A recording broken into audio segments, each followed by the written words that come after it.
Pemirsa, Jaringan Sosial Swadiri Bali atau JSSB dan Depidar Soksi Bali melaksanakan program bedah rumah bagi warga kurang mampu di Dusun Bangkiang Sidam, Desa Pedawe, Kabupaten Buleleng. Nilai program bedah rumah ini sebesar 15 juta rupiah. Keluarga miskin yang beruntung mendapat program bedah rumah yang diprakarsai Jaringan Sosial Swadiri Bali dan Depidar Soksi Bali ini adalah IGD Merdu. Pria 2 orang anak asal Dusun Bangkiang Sidam, Desa Pedawe, Buleleng ini memang tergolong keluarga miskin.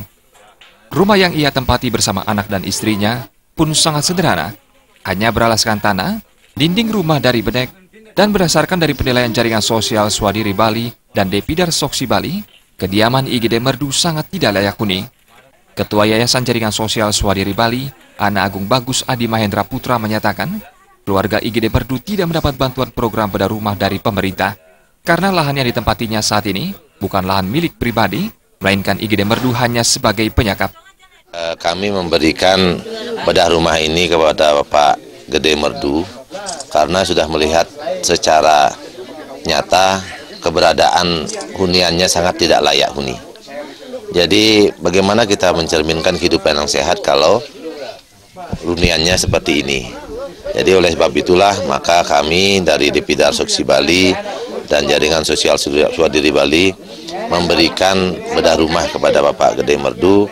Mudah-mudahan hal ini bisa menjadi hal yang positif dalam kaitannya meningkatkan kesejahteraan dan kesehatan dari keluarga kita, Bapak Merdu.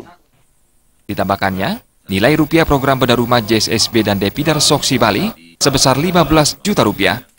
Menurut Gus Adi, nilai 15 juta itu dibagi 3 termin.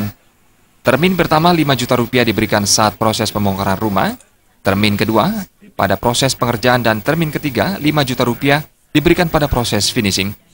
Gus Adi yang juga anggota DPR RI ini mengatakan, dana program bedah rumah dibagi 3 termin untuk menutup ruang gerak penyelenggaraan